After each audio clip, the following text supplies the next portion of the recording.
وسلم عليك يا حبيب صلى الله عليك يا رسول وسلم عليك يا حبيب.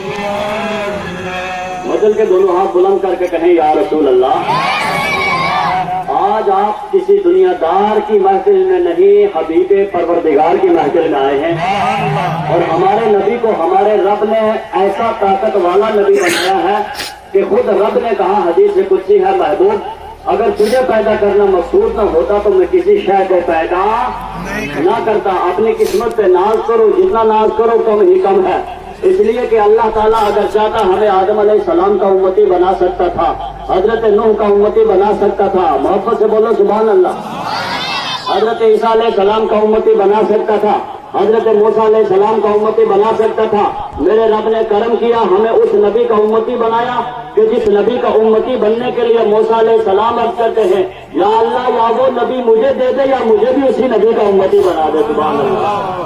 اللہ کا ہزار بار شکر ہے کہ اس نے ہمیں اسلام جیسا مذہب دیا. بولو سبحان اللہ. قرآن جیسی کتاب دی, محمد عربی جیسے پیغمبر دیے, مولا علی جیسے مشکل کشا دیے, امام حسن جیسے سید دیے, امام حسین جیسے شہید دیے, ابو حنیفہ جیسے عالم دیے, خواجہ جیسے مبلغ دیے, نظام الدین اولیاء جیسے صاحب جمال دیے, علاؤ الدین صابر جیسے صاحب جلال دیے, اور اعلیٰ حضرت فاضل بریلوی جیسے صاحب کمال دیے.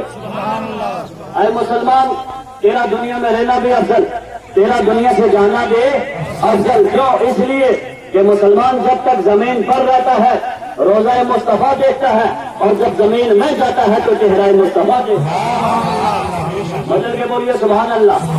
بس یہی پیغام لکھ دینا. یہ جو پیچھے والے ہیں آپ محبتوں کا اظہار کیجیے, اتنی ٹینشن مت لیجیے. ہمیں معلوم ہے کہ اس وقت ہمارے پاس بڑا مقرر ہے, بھائی ہم بھی کم نہیں ہیں یار. محبت سے نہیں ہے, محبت سے بولیے سبحان اللہ. تمہیں آخر خدا را بس یہی پیغام لکھ دینا, رسول پاک کا میرے کفن پر نام لکھ دینا. جزاک اللہ.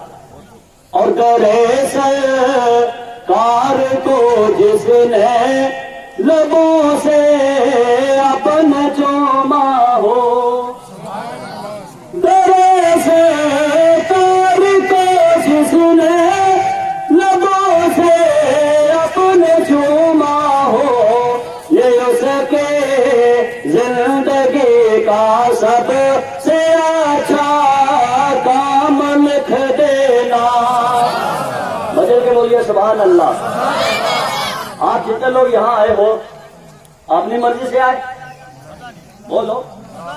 محبوب کی محفل کو محبوب سجاتے ہیں, آتے ہیں وہی جن کو سرکار بلاتے ہیں. یہ اتنے پہاڑی ہیں چاروں طرف مگر آئے وہی جن کو میرے نبی نے بلایا ہے. سبحان اللہ.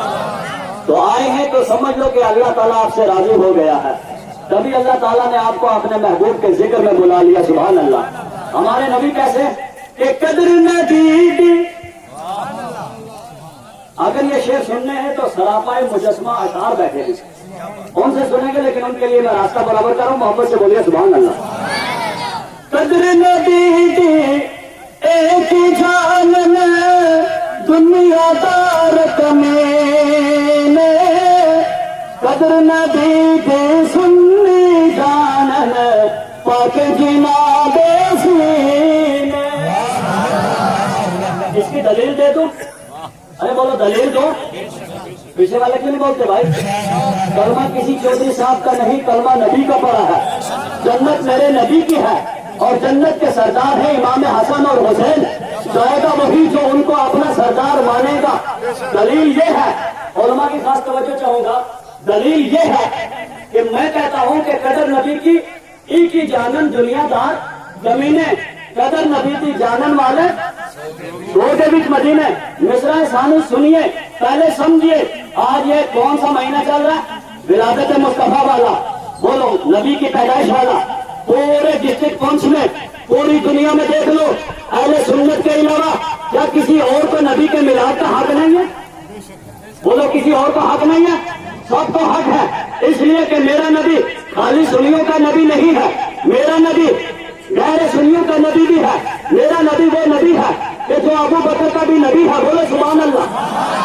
حضرت عمر کا بھی نبی ہے، حضرت عثمان غنی کا بھی نبی ہے، مولا علی کا بھی نبی ہے، جناب طلحہ کا بھی نبی ہے، جناب زبیر کا بھی نبی ہے، جناب سعد کا بھی نبی ہے، جناب سعید کا بھی نبی ہے، صحابہ کا نبی ہے، اہل بیت کا نبی ہے، علماء کا نبی ہے، اتاب کا نبی ہے، محققین کا نبی ہے، مفسرین کا نبی ہے، ساری دنیا کا نبی ہے. مگر یہ جو سنی ہے جب چاند نظر آتا ہے ان کے چہرے کیوں کھلتے ہیں؟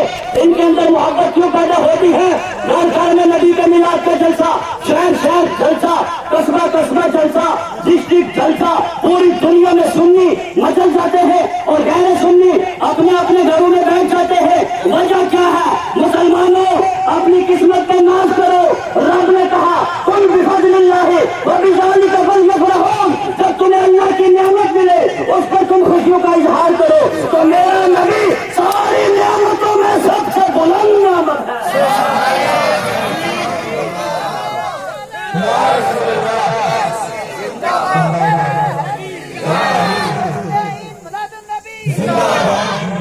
جن کو آپ نے سننا آپ بلواؤ گے تو بولیں گے. اگر آپ بالکل ایسے بیٹھیں گے جیسے گھر سے لڑ کے آئے ہیں تو یہ بھی کہیں گے میں فیصلہ ہی کر لوں گا. بس مجل کے بولیے سبحان اللہ. قدر نبی دی ایک جانن نجد لوگ کمین، قدر نبی دی سن جانن پاک جنا دے سینے. آپ لوگوں کو کیا پتا ہے کہ نبی ہے کون؟ صحابہ سے پوچھو تو ابو بکر صدیق کہتے ہیں مجھ سے مت پوچھو، خود نبی سے پوچھو. سبحان اللہ. تو میرے آقا فرماتے ہیں ابو بکر میری حقیقت تو میرے اللہ کے سوا کوئی نہیں جانتا. تو اعلیٰ حضرت بول پڑے سب سے اولا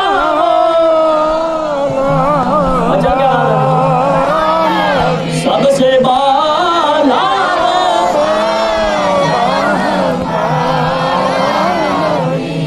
اب سنیے، ہم جتنے لوگ آئے دنیا میں آنے کی بات کر رہا ہوں، پروگرام میں نہیں، دنیا میں آئے اپنی مرضی سے آئے یا رب کے حکم سے؟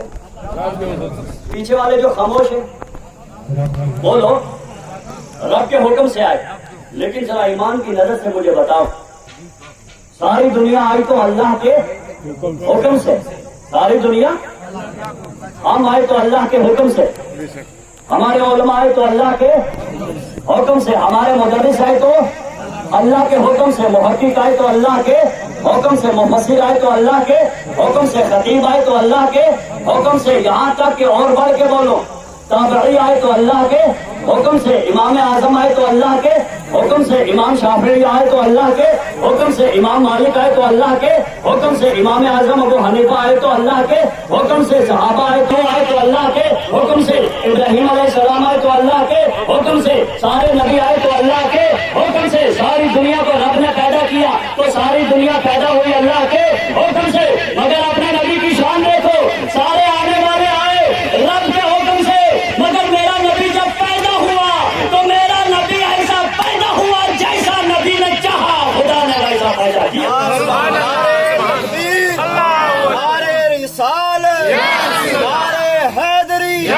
سرکار کی آمد، سرکار کی آمد، مسلک اہل سنت. اب آپ دیکھو، آپ سوچو گے ساری دنیا کو اللہ نے پیدا کیا، سب کس کے حکم سے آئے؟ اللہ کے. بولتے نہیں آپ اللہ کے حکم سے. مگر میرا نبی جیسا نبی نے چاہا خدا نے ویسا ہی پیدا کیا. آپ کہو گے کہاں سے بولے؟ صحابی رسول حضرت حسان بن ثابت، بولو سبحان اللہ. انہوں نے کیا کہا؟ خلقت مبرأ من کل عیب کأنک قد خلقت کما تشاء. یا رسول اللہ اللہ نے آپ کو ایسا پیدا کیا جیسا آپ نے چاہا، جیسا آپ نے چاہا. تبھی تو کوئی نبی میرے نبی جیسا نہیں، تبھی تو کوئی رسول میرے رسول جیسا نہیں، تبھی تو کوئی صدیق میرے نبی جیسا نہیں، تبھی تو کوئی فاروق میرے نبی جیسا نہیں، تبھی تو کوئی عثمان میرے نبی جیسا نہیں، تبھی تو کوئی علی میرے نبی جیسا نہیں، تبھی تو کوئی طلحہ میرے نبی جیسا نہیں، تبھی تو کوئی صحابی میرے نبی جیسا نہیں، تبھی تو کوئی نبی میرے نبی جیسا نہیں. میرا نبی ایسا نبی ہے کہ اللہ تعالیٰ نے مخلوق میں ایسا پیدا کیا، اور پیدا کرنے کے بعد دنیا میں اعلان ہو گیا کہ بعد از خدا بزرگ توئی قصہ مختصر، اگر اللہ کے بعد کسی کا مقام ہے تو وہ میرے نبی کا مقام ہے. اور عزت دی ہے. یہ جو علماء جن کے ذمہ اللہ تعالیٰ نے یہ ڈیوٹی لگا دی، گھر میں ایک وقت کا کھانا نہیں ملتا، سب پروگراموں میں بولو اسلام عزت دار ہے، اسلام ذلت و رسوائی کا نام نہیں ہے. جو اسلام میں آ گیا اللہ نے اسے عزت دی. ایمان ہے تو بولیے. آج لوگ مدرسوں میں بچوں کو نہیں بھیجتے، کھائے گا کیا؟ میں کہتا ہوں ایک بار مدرسے کی دال چکھ کے تو دیکھ، درس گاہ کا لطف لے کے تو دیکھ. اپنے وقت کے بڑے بڑے منسٹر، آپ کے یہاں ڈی سی ہے، بولو ایس پی ہے، ڈی آئی جی ہے. ایک بڑی پتہ کی بات بتاؤں گا، آج تک آپ نے کسی کو دیکھا جو ہمارے ڈسٹرکٹ کے ڈی سی کا ہاتھ چومے؟ بولو. جو جج کا ہاتھ چومے، منسٹر کا ہاتھ چومے.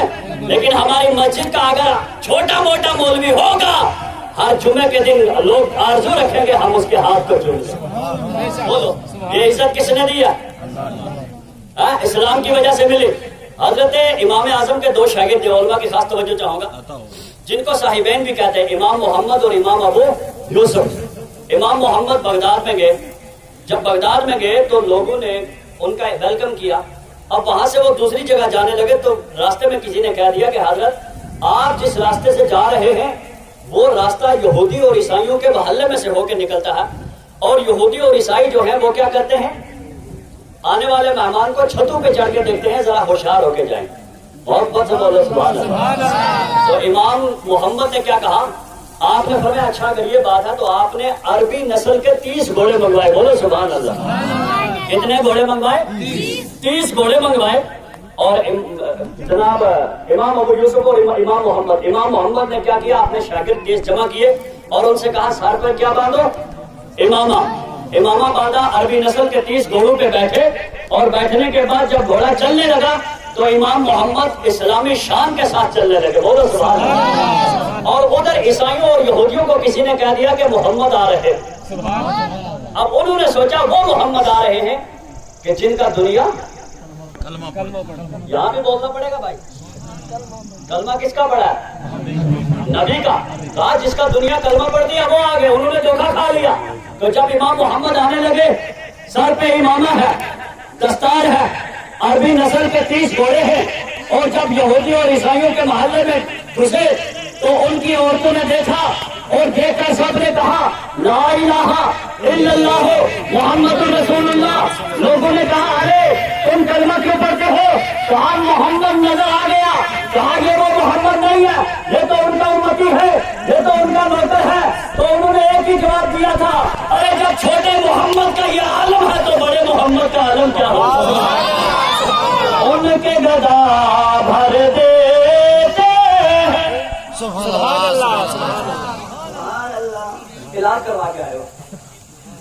ان کے گدا بھر دیتے ہیں شاہان زمانہ کی جولے. محتاج کا جب عالم ہے، مختار کا عالم کیا ہوگا؟ اور جب امام محمد کی بات ہے تو میاں محمد کا اشعار سن لو. میں محمد صد محمد اور میں محمد جس کا دنیا کلمہ پڑھ دی او محمد. بتاؤ ہمارے آقا کی شان کا کوئی اندازہ کر سکتا؟ زور سے بولو بھائی، کر سکتا ہے؟ اگر نبی کی شان سننی ہے تو ہم کیا سنائیں؟ اللہ کا پورا قرآن نبی کی شان بیان کرتا ہوا نظر آتا ہے. بھائی بسم اللہ سے لے کر والناس کی سین تک پورے کا پورا قرآن میرے نبی کی تعریف بیان کرتا ہوا نظر آ رہا ہے. اور دیکھیے ہم پیدا ہوئے تو اپنی مرضی سے نہیں بلکہ اللہ کے حکم سے، اور میرا نبی ایسا پیدا ہوا جیسا نبی نے چاہا۔ اب دوسرا نمبر کا ہے موت کا، بولو بھائی کا ہے موت کا۔ آپ ٹینشن نہ لیجیے، میں اگر غلط بولوں گا ہمارے علماء کہتے ہیں گرفتار لیں گے، کیونکہ شریعت کسی کا لحاظ رکھتی نہیں ہے۔ اب دوسرا وقت کون سا ہے؟ دنیا سے جانے کا۔ اب جب دوسرا وقت دنیا سے جانے کا ہے، ایک ہمارا جانا ہے، ہمیں کوئی پتہ نہیں کہاں موت آئے گی، اور ایک میرے نبی ہے کہ حجۃ الوداع پہ میرے آقا نے خود فرما دیا سبحان اللہ، اپنی بیٹی فاطمہ سے کہہ دیا فاطمہ تم ہی میرے بعد سب سے پہلے آ کر مجھے ملو گی، بولو سبحان اللہ۔ اور جب رسول پاک کے وصال کا وقت قریب آیا تو دیکھو میرے نبی دنیا سے گئے تھے اپنی مرضی سے۔ مشکاۃ شریف کی حدیث سناؤں، بولو سبحان اللہ۔ کون سی کتاب؟ مشکاۃ شریف۔ اللہ کے نبی کے پاس حضرت جبرائیل آئے۔ جب حضرت جبرائیل علیہ السلام مصطفیٰ جان رحمت کے پاس آئے، جزاک اللہ، چلو کمیٹی مدد کر رہی ہے، محبت سے بولیے سبحان اللہ۔ اللہ کے نبی علیہ السلام کے پاس کون آئے؟ حضرت جبرائیل علیہ السلام۔ سلام عرض کیا، میرے آقا نے فرمایا جبرائیل آؤ۔ تو حضرت جبرائیل علیہ السلام آئے تو ساتھ میں ایک فرشتہ ہے۔ میرے نبی نے پوچھا یہ کون ہے ساتھ میں؟ کیا پوچھا؟ یہ ساتھ میں کون ہے جو مجھ سے اجازت مانگتا ہے اندر آنے کی؟ تو حضرت جبرائیل علیہ السلام نے عرض کیا یا رسول اللہ یہ فرشتہ 1,00,000 فرشتوں کا سردار ہے۔ کتنے فرشتوں کا؟ اور 1,00,000 فرشتوں کا جو سردار ہے ان میں ہر فرشتہ 1,00,000 فرشتوں کا سردار ہے۔ کہا اس سے اجازت دو اندر آئے۔ اب وہ فرشتہ اندر آیا، پوچھا کون؟ کہا یہ ملک الموت ہے۔ یہ کون ہے؟ ملک الموت ہے۔ آگے میرے رسول نے فرمایا تم نے اجازت مانگی؟ حضرت جبرائیل نے کہا یا رسول اللہ نہ آپ سے پہلے اس نے کسی سے اجازت مانگی اور نہ آپ کے بعد کسی سے اجازت مانگے گا، یہ خالی آپ سے اجازت مانگی ہے۔ کہا تو آؤ، کیوں آئے؟ تو ملک الموت نے عرض کیا یا رسول اللہ مجھے اللہ تعالیٰ نے بھیجا ہے کہ جا کے میرے محبوب سے کہہ دو اگر وہ اجازت دیں تو ان کی روح کو قبض کرنا، اگر وہ انکار کر دے تو واپس چلے آنا۔ بولو سبحان اللہ، یہ ہے مصطفیٰ کی طاقت، سبحان اللہ، یہ میرے نبی کی طاقت ہے۔ کیا کہا؟ بچل کے بولیے سبحان اللہ، زور سے بولیے یا رسول اللہ۔ کیا کہا؟ بولو یا رسول اللہ۔ کیا کہہ رہے یا رسول اللہ؟ محبت سے بولیے سبحان اللہ۔ کیا کہا؟ یا رسول اللہ اگر اجازت دے تو روح قبض کرو، یا اگر اجازت نہ دے تو میں واپس چلا جاؤں۔ میرے رسول نے حضرت جبرائیل کی طرف دیکھا، کہا جبرائیل یہ کیا کہتے ہیں؟ کہا ہاں یا رسول اللہ کا حکم آیا ہے اگر آپ اجازت دیں تو یہ آپ کی روح کو قبض کرے، اگر اجازت نہ دیں تو یہ واپس لوٹ جائے گا۔ کہا ایسا کرے گا؟ حضرت جبرائیل نے کہا یا رسول اللہ تعالیٰ